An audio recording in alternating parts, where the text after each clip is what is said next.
Qual a consequência para o espírito que não acredita em Deus?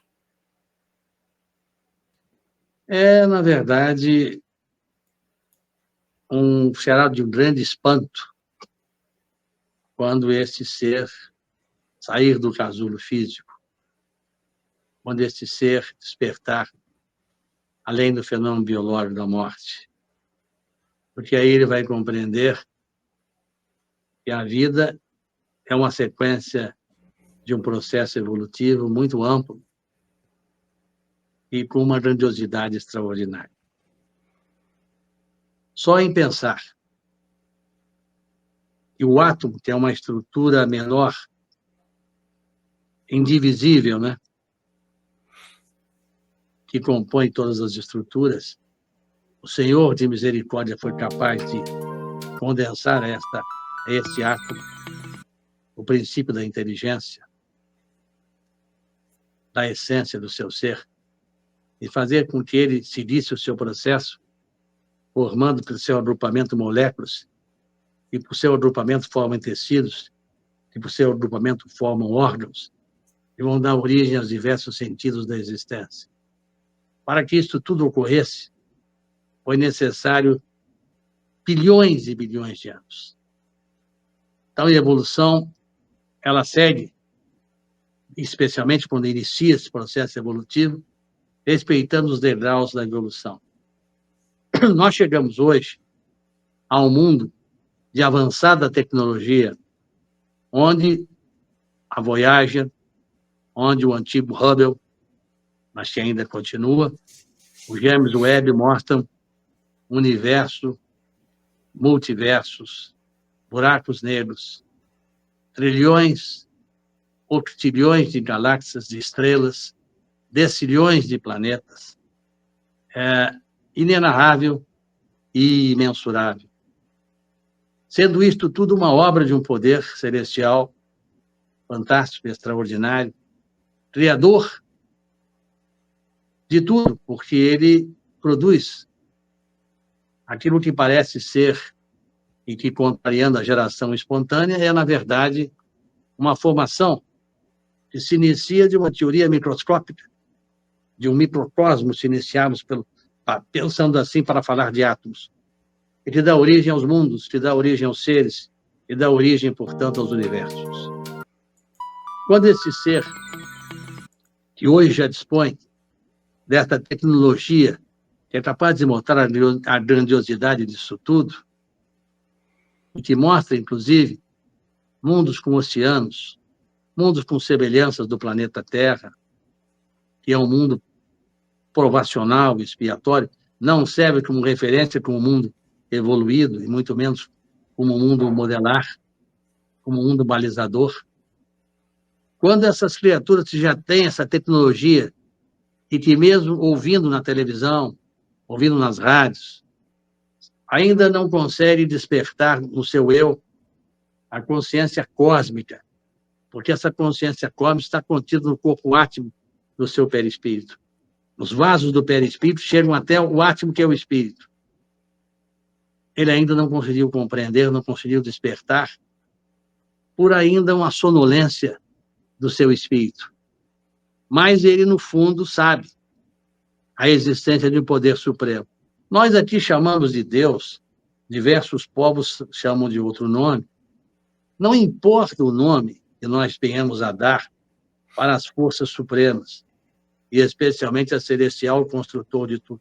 Importa o reconhecimento que tenhamos deles como peças indispensáveis para a existência dos mundos e para a nossa própria existência. Então, o ser que diz isto não tem consciência da expressão da sua própria mente espiritual, porque, no fundo, é como aqueles... Eu sou agnóstico, mas aí, quando acontece uma coisa favorável, graças a Deus eu venci aquela prova. Graças a Deus o meu filho não teve... Usa a expressão divina inconscientemente, porque inconscientemente ele reconhece o poder supremo. Mas, ao refletir para a sua consciência, ele continua dizendo que ele não acredita em Deus, que ele não acredita na vida. Então, se ele não acredita em Deus e não acredita na vida, Como é que ele acredita em sua própria existência? De onde que ele veio?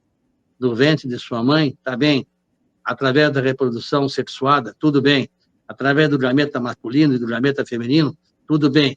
Mas o que é que fez com que este material, um óvulo minúsculo, microscópico, com um gameta só visível também, um microscópio, mais de 100, 130 milhões de espermatozoides caminhando através das montanhas íngremes do conduto vaginal, seja capaz de o mais rápido, consequentemente o mais eficiente, alcançar o óvulo, no caso de ser um único óvulo, ou os mais eficientes, se tiver mais de um óvulo, primeiro, segundo, enfim, e esse princípio se consolida, se fecha e nutre a vida e dá origem à criatura humana. Qual a explicação?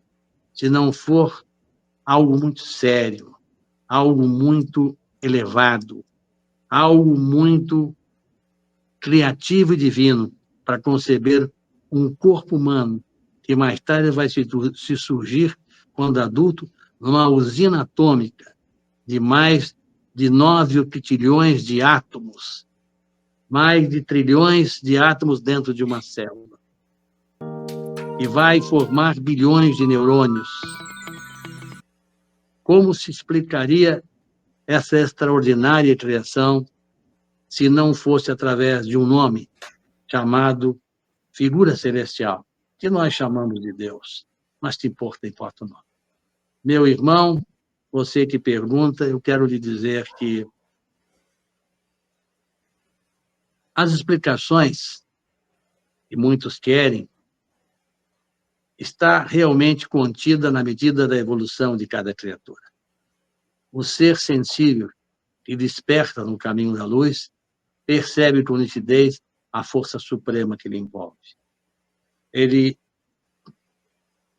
encontra, de uma forma, pela sua sensibilidade, a imortalidade e a sequência da vida que distingue um ser mais evoluído do outro, um ser chamado de normal, e outro chamado de especial, um ser encarcerado na esquizofrenia, naquela loucura indefinível, na bipolaridade severa, os aleijados, que não têm membros superiores nem inferiores, ou que não têm nenhum dos membros, que não têm conduta auditivos, que estão na cegueira.